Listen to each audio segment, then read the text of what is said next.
Hello guys, আসসালামু আলাইকুম। কি হাল অবস্থা? সবাই ভালো আছেন? শরীরটা বেশি ভালো না। আজকে আপনাদের সামনে একটা ভিডিও নিয়ে আসি।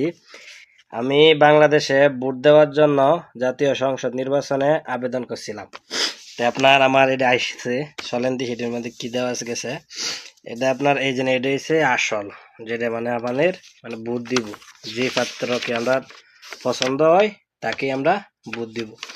তো এই জন্য অতি প্রথম আপনার আছে এসে দাঁড়িপাল্লা, এরপরে দিয়ে আপনার আছে ধানের শীষ, আরো বিভিন্ন ধরনের মার্কা আছে। এই জন্য এটা হচ্ছে আপনার ধানের শীষ। অতি প্রথম হচ্ছে আপনার দাঁড়িপাল্লা। তে জীবনের ফার্স্ট আপনাদের আজকে এইবারে কইলাম আপনার ভোট হবে দুইটা। একটা আপনার গণভোট যেটা বলে, গণভোট যেটা বলে এটা সিলেব হয়েছে আপনার এইটা।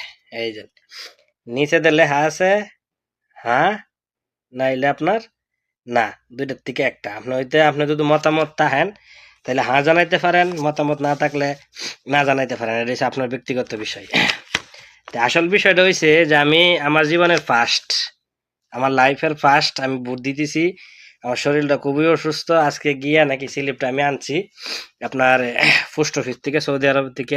আমার জীবনের ফার্স্ট ভোট দিব, মনে অনেক আনন্দ লাগতেছে। তো সবাই দোয়া করবেন, যারা বাইরের দিকে ভোট দিতেছেন অবশ্যই সবারই আনন্দ লাগাটাই। সংসদ নির্বাচনের ভোটটা যে আমি সফলভাবে দিতে পারি, যে সংসদে যাইবে সে যে ভালো কাজ করতে পারে, সেই ভোটটা যে আমি দিতে পারি, সবাই আমার জন্য দোয়া করবেন। ভোট দিয়ে এই গ্রামে করে এবার বাংলাদেশে আপনার পাঠাইতে হবে, এটাও দিয়ে দিছে সরকারে। তো সবাই আমার জন্য দোয়া করবেন। ধন্যবাদ সকলকে।